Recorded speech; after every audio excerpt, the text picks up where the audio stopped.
story of how God was seeking a bride for his son. Each book is different from every other book. I'm trying to give you the keys for you to unlock it for yourself.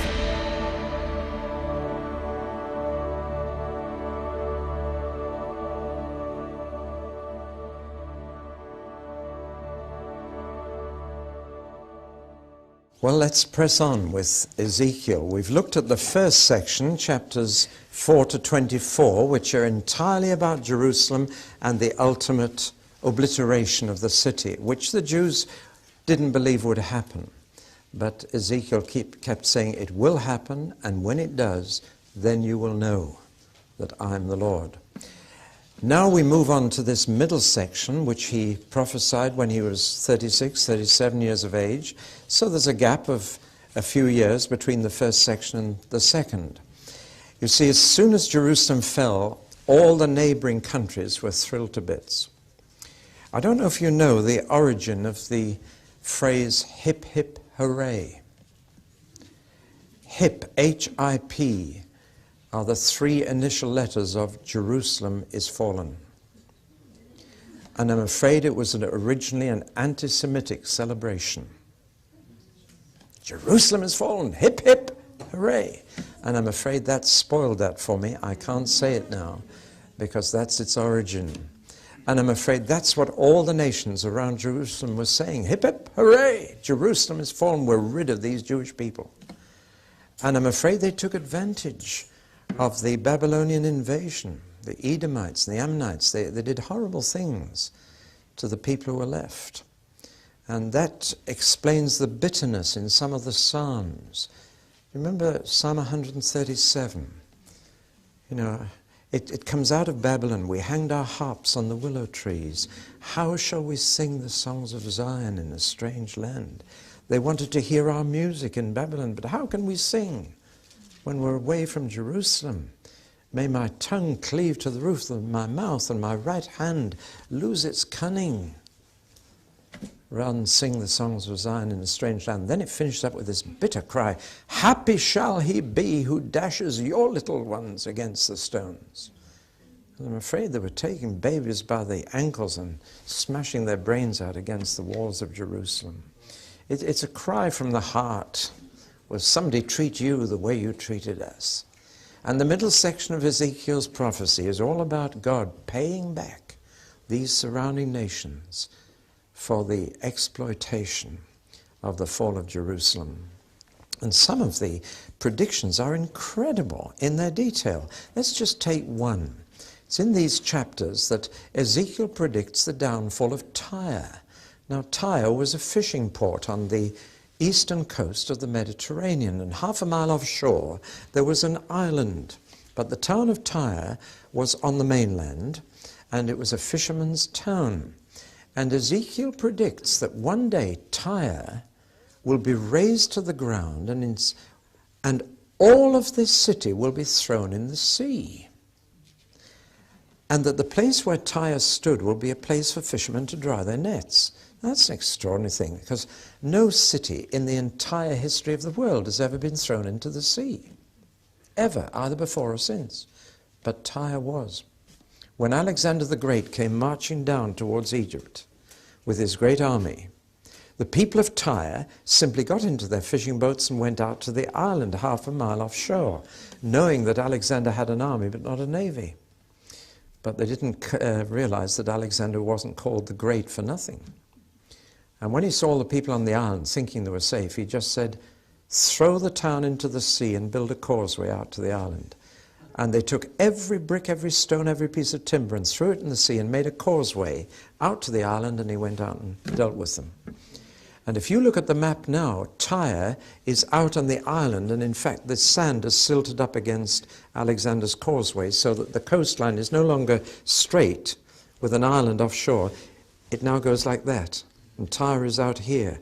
And if you go to the site of Old Tyre on the mainland, it's bare rock, and there are fishermen's nets to this day spread on the rock. Now that's the one that the chances of that happening are 1 in 75 million. But Ezekiel said that's what would happen. See? Centuries before it did. And he predicts what will happen to Egypt. He predicts what will happen to all those neighbors of Judah. And it always did. There are predictions about Ammon, Moab, and Edom in the east. And if ever you've been to Petra or seen pictures of Petra, you are looking at Mount Seir. Do you realize that Edom is Esau? And it goes way, way back to the old Jacob-Esau thing, just as the Ishmael-Isaac is today the Arab-Israeli conflict. You need to understand history to understand the Middle East. It mentions Philistia on the west of Judah, Tyre and Sidon on the north, and Egypt on the south. In fact, he boxes the compass in this middle section, and he says, when these things happen to them, then they will know that I am the Lord. Now that middle section is fairly straightforward, so we don't need to look at it, except that there is one man singled out in that middle section as an example of supreme pride, the king of Tyre. And many people have seen in that chapter about the king of Tyre a picture of Satan's pride. And it's not a coincidence. There is a relationship between the devil and the king of Tyre's sheer pride. The king of Tyre said, I am a god. Pharaoh did much the same, and one of the statements of Pharaoh mentioned here is incredible. The Pharaoh of this time said, I made the Nile. Well, he may have dug some of the irrigation channels, but he said, the Nile is mine, I made it. See, now when man gets to the point of pride where he thinks he's God and that he created everything, that's the ultimate pride, and you can't do that in God's presence and get away with it. God will not stand human pride. It is the ultimate sin to set yourself up as if you're God. It's what Adam and Eve did in the Garden of Eden. They wanted to be like God. Amazing that, when they were already in the image of God. But they wanted to be like God in power and authority and not just in character. Now, I'm going straight through that section because it's very straightforward. There's little to explain. And I'm not doing your Bible study for you in these talks. I want to get you into the Bible. Just trying to cope with the difficult bits and give you keys to unlock those. So we move on. Jerusalem is destroyed, 587. And now there is a complete change in Ezekiel's preaching. From pessimism, it changes to optimism. Mind you, this was pretty good news for Judah. But now we have really good news. And we have the return from exile in Babylon. We're going home. Something about that gets you, doesn't it? We're going home. Isn't it awful when you're taken to hospital and your clothes are taken away? You feel, that's it, I'm cut off. And then isn't it great when the doctor says you can go home today? Somehow going home has all of it in it. So let's look now at this good news. Very positive, very optimistic good news. And that is why chapters 33 to 39 are so popular. They're full of good news. Chapter 33, however, is an important chapter. It talks about watchmen. Now, a watchman is someone who stands on the walls of a city, and day and night he's watching the horizon, and his job is to warn the city if any threat comes. And God says to Ezekiel, that's your ministry really. I've appointed you a watchman. And the cost of being appointed a watchman was this. If a sentry did not spot an enemy coming, then he forfeited his life. That's a capital crime. I heard of a British Army soldier who was on sentry duty at a camp, and he was standing up in the sentry box, and he leaned against it, and he went to sleep. And he opened his eyes and realized the commanding officer was standing in front of him. So he closed his eyes, he said, Amen. And his commanding officer said, good man, carry on. Well, I think he really ought to be given a medal for initiative and for thinking on his feet. But you see, if you're a sentry and you fall asleep, or if you're a sentry and you don't see danger coming, then you forfeit it with your life. And a watchman, God said, if you don't warn my people, then you pay for it with your blood. But if you warn them, there is no more responsibility on you. They pay for it with their blood if they ignore the warning. That's the cost of being a watchman. And one of the best known passages in Ezekiel is where God says, I looked for even one man who would fill the gap. I couldn't find one. But Ezekiel was his man. Ezekiel, of course, was not in Jerusalem. He was away in Babylon. But he was a watchman. And when he saw trouble coming, it was his responsibility to warn the people. And if he didn't, he paid for it with his blood. So, in a sense, he had no choice but to go through this costly ministry. He would be held responsible if he didn't. Well, now, the chapter 34 is all about the good shepherds and the bad shepherds, and says Israel's had bad shepherds, and that covers both prophets, priests, and kings. They were all, in a sense, in the care, or should have been caring for Israel, but didn't. Bad shepherds. And at the end of that chapter, God says, I will be their good shepherd. That's taken up by Jesus again, isn't it? I am the good one. When Jesus says, I am the good shepherd, he's contrasting himself with bad shepherds. If you're the good one, there must be bad ones around. And again, when Jesus talks about the good shepherd in John 10, he's lifting a whole lot straight out of Ezekiel chapter 34. That's the real problem. The Bible never blames the sheep for the state of the flock. And that's a principle that applies to churches too. The shepherds are responsible for the state of the flock, not the sheep. And therefore it was the leaders of Israel who primarily are held responsible for the state of the nation. Chapter 37, to jump a little ahead. Dem bones, dem dry bones. Everybody knows about the bones, especially because of all the songs that have been written and sung.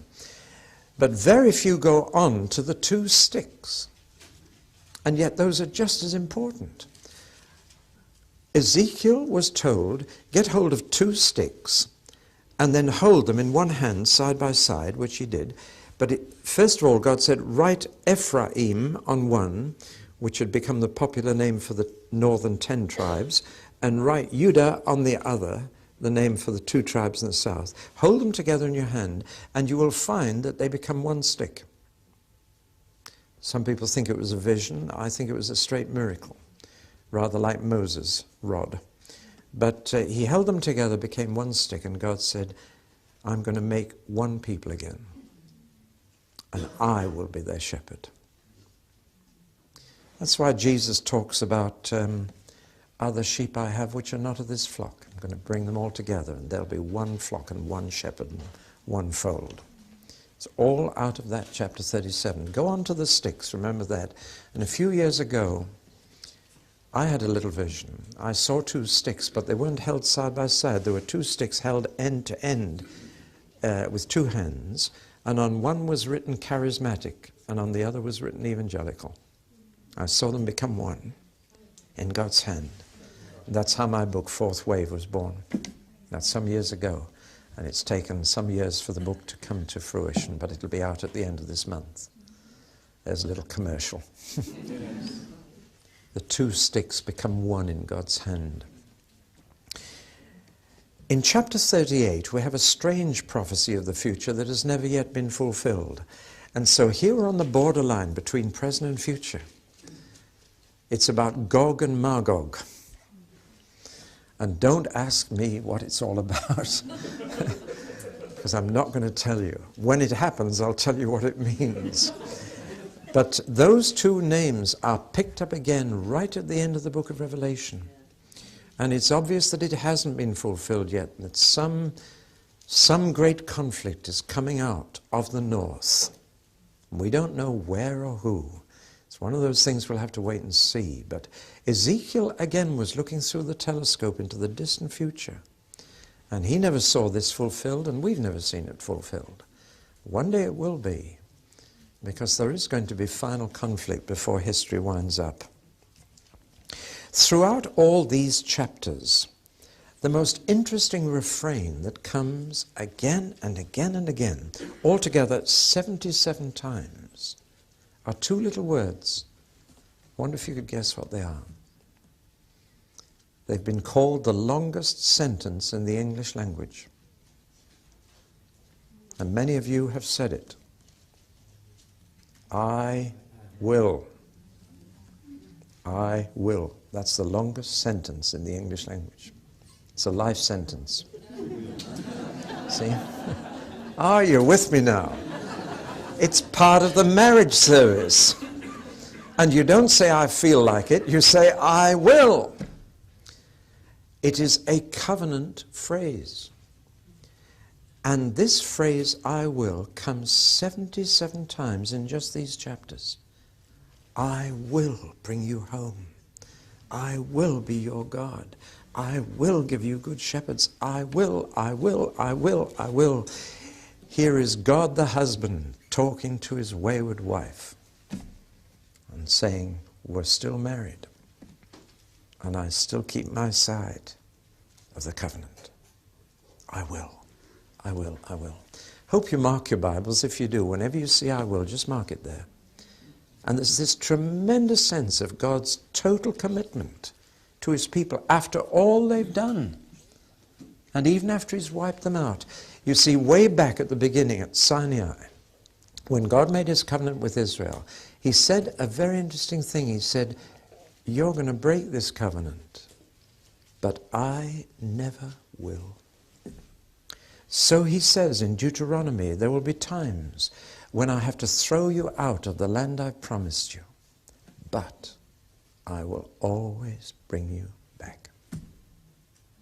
And they're back in that land today. But listen, that doesn't mean that they don't have to live right. We don't support Israel unconditionally. She's still accountable to God for righteousness and how she deals with aliens and strangers within her borders. God is God. He could throw them out again, but he would always bring them back. That's his I will. And when God says I will to you, that's precious. I will, I will. And when God brings them back home after throwing them out, then the nations will know that I am the Lord. Because it happens so publicly, and everybody knows. They're back. And still the surrounding nations may not like it, but they're back. And God has brought them back. They are still his people. Read Romans 9 to 11. They may have rejected God, but he hasn't rejected them. God isn't like that. He hates divorce. That comes out so clearly. And now finally, I want to come to the last section, which in a sense is the most difficult to understand. And I'm going to leave you with questions rather than answers. Chapters 40 to 48 are a quite new kind of prophecy. And they're in the 25th year of his exile. Ezekiel is very careful to date everything he says so we can reconstruct it and fit it in to its historical background. If the Bible gives dates for a prophecy, it's very important. It means that you must fit that word into the history to understand it. Some prophecies are timeless, but some prophecies are very timely and need to be fitted in. When he was 50, he was given a vision of the future entirely centered on a new temple. This is at a much later stage of the exile, much nearer their going home, and all of it is good, just as the first big section of Ezekiel is all bad, this is all good, and it is to give them hope. That's the most neglected Christian virtue, actually. Now abideth faith, hope, and love, and the most neglected of these is hope. And I hear a lot of preaching about faith and love today, but very little about hope. That's one of the reasons I made the video, The Final Facts. We're losing sight of the future, becoming obsessed with the present. And we are the people of hope. We're the people of tomorrow. And the Bible is full of hope for the future.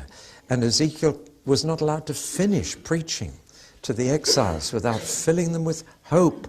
with something to look forward to. As certain as they'd been thrown out of the promised land, they would be put back into it. They may have been disciplined, but they have not been destroyed.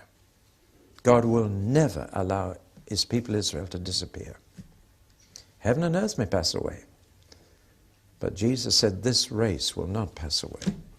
And it hasn't. It's one of the proofs that the God of Israel is real. You can't destroy the Bible, for it's God's book. You can't destroy Jesus because he's God's son. You can't destroy the Jews because they're God's people. See? God has communicated his eternity to whatever he touches. You can't destroy what belongs to God. Now, the most serious loss to the people, and particularly to Ezekiel, he felt it personally, was the loss of the temple, God's house. That seemed to be the end, because they had always thought whatever else may be destroyed, God would never let his own dwelling place on earth be destroyed, yet it had gone. And that was probably the most devastating thing that happened. And as I've said, they had to meet in synagogues from then on, and still do, because they don't have the temple now either. Now, in chapter 40 to 42, you've got the building of the temple described in incredible detail. The rebuilding is to be given an architectural plan. Now, let's just show you a few things. Here's the architectural plan of the new temple. An architect gave me that, and it is a grand, grand temple. You could actually fit about 13 English cathedrals into that area. I'll give you some idea. It is an enormous plan, most elaborate, all the rooms and the porches, and as far as a modern architect can do, that's a picture of it. Quite different from Solomon's, far bigger, and Solomon's was big enough, but some rather interesting features: no Holy of Holies, no Ark of the Covenant, no table of the showbread. These have been lost, of course, by now. And in chapter 43, he sees the glory come back into the temple. He has a vision of the thing lighting up again. As it did after Solomon completed the temple, they prayed and the glory came in. And they saw the whole thing lit up inside. So bright they had the veil to cover it. It would have blinded people. But the glory came, and Ezekiel had seen the glory depart from the temple. Now he sees the glory come back into it. It's a very exciting chapter. There is an altar, and there are sacrifices, but chapter 44 says there's no high priest. Now, that's very significant, because when the Jews did go back from exile, they did have high priests. And when Jesus came, there was a high priest, Caiaphas. Now, in Ezekiel's vision of the future, there's no high priest, and his place is taken by a prince. That's very interesting. The prince occupies that highest of all position, a prince who is a priest, but he's basically the prince, the king. And the only priests in the vision are sons of Zadok, Ezekiel's family. Now, I'm sure that's not just his flesh getting in the way of the vision, but God is saying, got to have the right priests. Chapter 45, the whole land is divided between the tribes, but in quite a different way, in sort of horizontal strips from north to south. Quite a different division. Then there is the restoration of offerings and holy feasts and days, which we saw when we looked at Leviticus, with the exception of Pentecost. There's no Pentecost in the new calendar. Again, I'll leave you to think that through. Then in chapter 47 is that vision of a new river in the Middle East. The only real rivers in the Promised Land, there are two big ones flowing into the Mediterranean from the Judean hills, but there's this amazing river that starts nowhere and finishes nowhere, called the Jordan, running down the deepest crack in the earth's surface, a crack which goes right down through Africa, through Tanzania, right down the Great Rift Valley, is all part of that crack, but the deepest point of the crack and the lowest point on the surface of the earth is Jericho, in that crack. And there is the Dead Sea, and the River Jordan flows into it and finishes. And the evaporation of the heat down there, about 1,600 feet below sea level, it is tropical, and the evaporation has caused the salt content to rocket up to about 28%. That's why you can sit on top and read a book. Any of you done that? Great fun. It's very dangerous if you dive in. You stay upside down. You can't get your feet down under you because your feet are like ping pong balls on the surface. And there it is. Now I'm telling you all that because here in the vision he sees a new river whose spring source is right under the temple up in Jerusalem. And any source of water that starts there has to flow into the Dead Sea.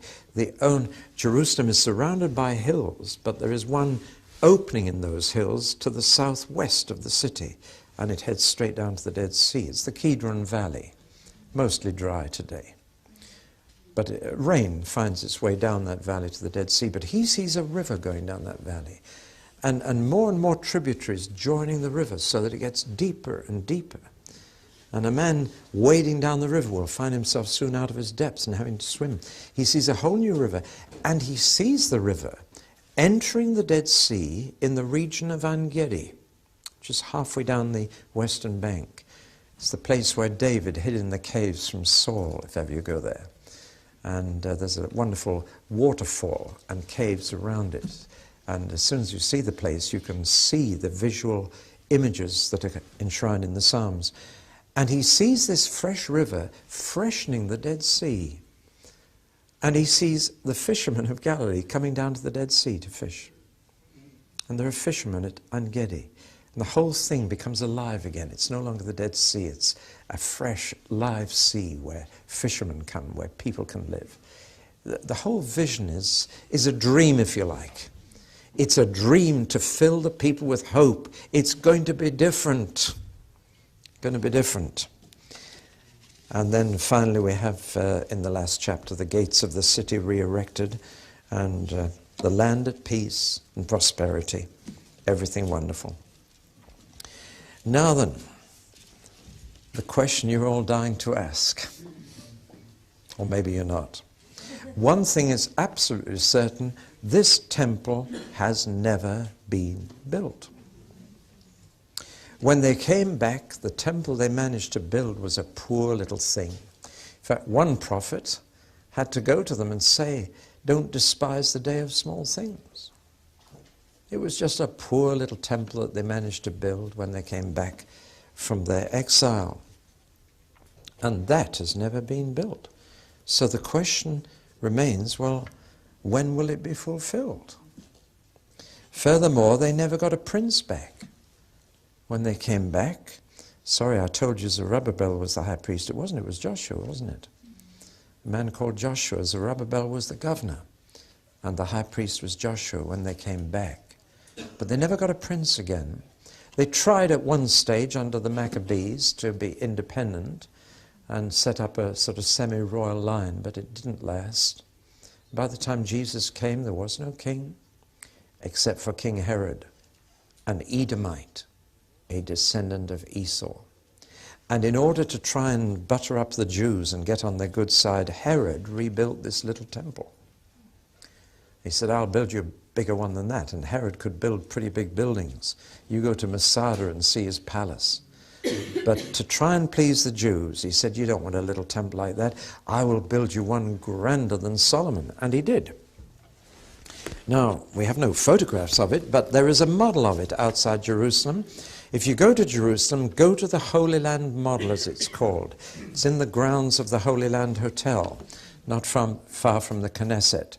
And you can see the whole city of Jerusalem in the day of Jesus, built in stone. It's fascinating. I'm sure some of you have seen it. And the temple comes up to about your thigh.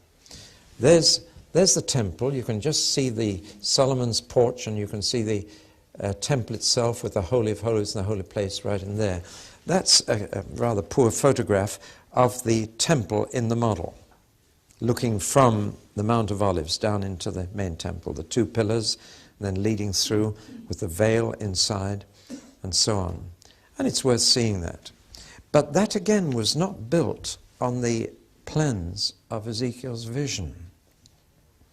It was Herod's architect idea. It did incorporate some of Solomon's ideas into it, but it was quite different. It was this temple. I mean, a man's height would be the width of my finger here. It was enormous. And it was this temple that was still being built when Jesus came. It wasn't even finished. And the stones of the temple, you can still see some of them in what's called the Wailing Wall. It's now called the Western Wall. If you ask the Jews where the Wailing Wall is now, they will direct you to the income tax office. They've transferred the name, and they call this the Western Wall. The Western Wall is not the wall of the temple. It's only the foundation. It's only the platform that straddles the ridge. It's built on the ridge of a hill, but the artificial platform goes out like that, and it's the edge of one of those walls that you see. And there are stones there 40 feet long by 3 feet high by 3 feet deep that weigh 100 tons. And they were carved without the sound of a hammer or chisel. And if you go under the hill into a big cave right underneath, you find the soft rock from which these huge stones were cut. You can cut them with your fingernail, you can cut them with a penknife. And then you bring the block out, and it oxidizes in the air and goes hard. And that's how they managed to build the temple without ever the sound of a hammer or chisel. It's all cut underground with knives, and then brought out and oxidized and built up. Well, it's a magnificent sight, but Jesus said not one stone will be left standing on another. And you say, but the Wailing Wall is still there. Ah, but that's not the temple. He said not one stone of this will be left standing on another. Recently, only recently, archaeologists have found the stones of this temple in a great heap at the southwest corner where they've excavated. And the disciples were amazed. Isn't even finished. Well, it was hardly finished when the Romans pulled the whole thing down in AD 70. And what Jesus predicted came absolutely true. Well, so is it ever going to be built? Well, some people say it's not literal, it's a prophetic vision. And it was not intended to be built, it was just to give them hope. That's one way. Another possibility is that what God wanted them to do was to build that temple, and they just ignored Ezekiel's plans and built their own version which they thought they could afford. I'm quite sure that God would have financed the big thing if they'd had the faith to do it, but they didn't. So we could say it was what God intended but never was. Another possibility is that it's yet to be built in the future. And there are many Christians are convinced of that, either that it will be rebuilt by the Jewish people before Jesus gets back, or that it will be rebuilt in the millennium. I'm going to have to say, I really don't know. I'm going to wait and see. One thing I'm absolutely sure of is this: I have got God's plan for his dwelling place on earth. That was Ezekiel's plan, inspired by God, yes, but actually that was God's plan. That was God's plan, you see. And it's a very interesting architect's plan. You should come and study it more closely. But that is God's plan for where he was going to dwell on earth. Perhaps you might see it better if it's that way up. That's God's plan, and that was his temple on earth. And that's where God tabernacled among men. Some of you are still peering at it. It's a bit far for you. You better come nearer and have a look at it. It's a good plan. But you are the temple of God now. And God dwells not in temples made with hands. That's said twice in the New Testament. He dwells in people. We are his temple. Whether Ezekiel's temple will actually ever be built or not, I do not know. So I leave that with you. But it was the dream that kept the hope alive in the exiled people of God, that one day they'd get back and everything would be wonderful. And if all that comes literally true, it'll be marvelous, won't it? But I'm going to wait and see. Being very frank there, we can spend a lot of ink over this and get distracted from being the temple of God today ourselves. So why read Ezekiel? Well, let me just finish the talk by saying it tells us about God. It tells us first that God judges his own people. And we need to remember that. Judgment begins at the house of the Lord. Too many Christians think as soon as you've believed in Jesus, that's judgment finished. Far from it. We must all appear before the judgment seat of Christ. God judges his own people, and he judges them by higher standard than others. We need to remember that. Secondly, we need to remember that God takes vengeance. We don't need to. Very important that if people mistreat us, if people are unkind to us, if they tease us, if they persecute us, if they kill us, we never need to try and pay them back. God will do that. And you can leave it safely in his hands. Just remember that when somebody's treating you badly. Feel sorry for them. Don't feel angry with them. Because God's going to pay them back. So you should feel sorry for them. Pray for those who persecute you. Bless those who curse you. God will deal with them. You don't need to. People will think Christians are soft because of that, but we're not. It's just that we believe in God. Thirdly, God will always restore his people. Just as Israel will never disappear from history, the church will never disappear either. You belong to the people of eternity. There will always be an Israel, there will always be a church. And one day there will be one flock under one shepherd. God's the God who restores his people. And finally, a great deal of what we've looked at in Ezekiel is picked up in the book of Revelation. One of the reasons Christians don't understand the book of Revelation is that they don't know enough about the Old Testament. Revelation quotes the Old Testament 300 times. You've got to know your Old Testament to understand the book of Revelation. It's another apocalyptic book, highly symbolic. But it picks up the symbols of Ezekiel and uses so much out of Ezekiel that if you don't know Ezekiel, you'll just be puzzled by Revelation. And that's an added incentive to Christians to study this amazing prophet. Above all, it gives you a view of God, his omnipotence, his power, his omnipresence, those wheels under the throne, moving any way he wishes, and his omniscience, he sees everything, knows everything. That's the picture of God you get. And you get a tremendous sense of his holiness, and the fact that he has tied his name to a nation, that his name rests in our hands. And therefore, of course, God had to bring them back to vindicate his name. And the one thing you can appeal to is God's name and God's reputation. Moses appealed to God. What will people think about you if you did that, Lord? It's a powerful argument with God. Appeal to his name. And you know, his name is now in your hands and in mine.